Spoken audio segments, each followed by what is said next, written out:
여러분 안녕하세요. 2024년 4월 4일 목요일 모닝 마켓 리뷰 시작하도록 하겠습니다. 뉴욕 증시가 혼조세로 마감을 했죠. 다우 같은 경우에는 마이너스 0.11% 하락 마감했고 S&P도 0.11 그리고 나스닥 같은 경우에 0.23 상승하면서 강보합 정도 마감을 한 거예요. 이 내면적으로 이제 어떠한 상황인지 하나하나 찬찬히 알아보도록 하겠습니다. 제롬 파월 연준 의장이 최근에 데이터가 연준의 전망을 실질적으로 변화시키지 않았다고 언급을 하면서 올해 금리 인하에 대한 기존의 입장을 유지하고 있음을 시사한 측면이 있습니다. 파월 의장의 이 발언에 그 채권 시장은 강세로 전환하고 국채금리는 다시 하락한 모습이에요.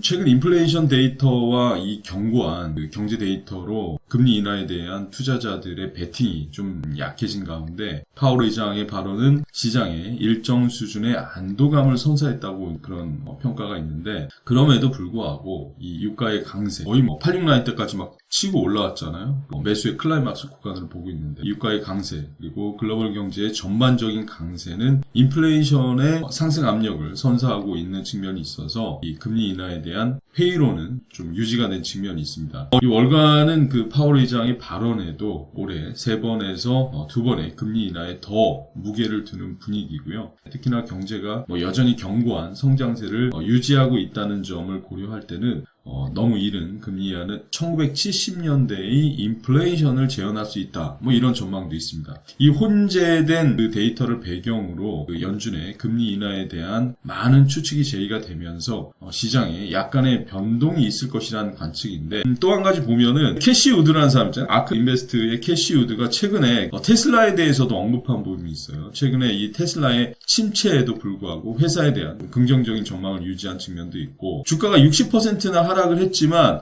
테슬라가 이 로봇 쪽에 굉장히 관심을 많이 갖고 또 실제적으로 모델을 내보내려고 시장에도 하고 있는데, 로봇택시를 구축할 것이라는 믿음이 있다면 지금이 오히려 달릴 때다, 이런 얘기를 했어요. 그러면서 투자자들의 매수를 좀 촉구를 했는데, 테슬라 같은 경우에 보면은 올해 1분기 납품 실적을 전년 동기 대비해서 8.5% 감소한 부진한 보고서를 발표를 했죠.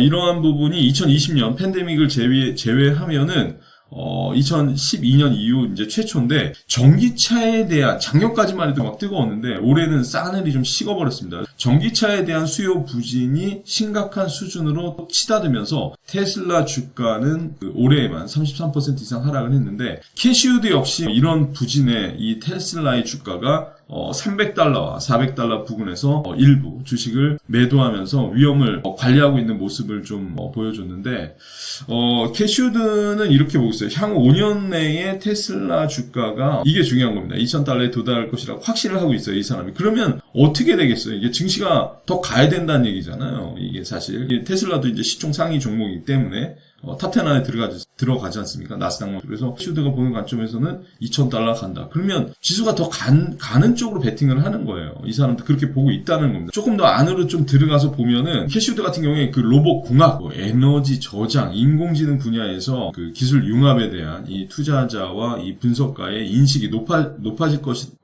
것으로 전망을 했고, 이제 이러한 기술의 융합이 얼마나 그 혁신적인지를 또 강조를 했는데, 그 중심에는 일단 테슬라가 있다. 이렇게 강조한 그런 내용을 제가 좀 봤습니다. 근데 테슬라가 지금 가격에서 2,000불까지 간다는 건 엄청난 또 랠리를 해야 된다는 얘기인데, 그렇게 하는 거는 좀 만만하지 않다. 얘도 사실 조정다운 조정을 상당히 또 보고 나서 그 다음에 갈 수가 있다는 얘기인데, 저는 모닝마켓 리뷰 여기서 마치겠습니다.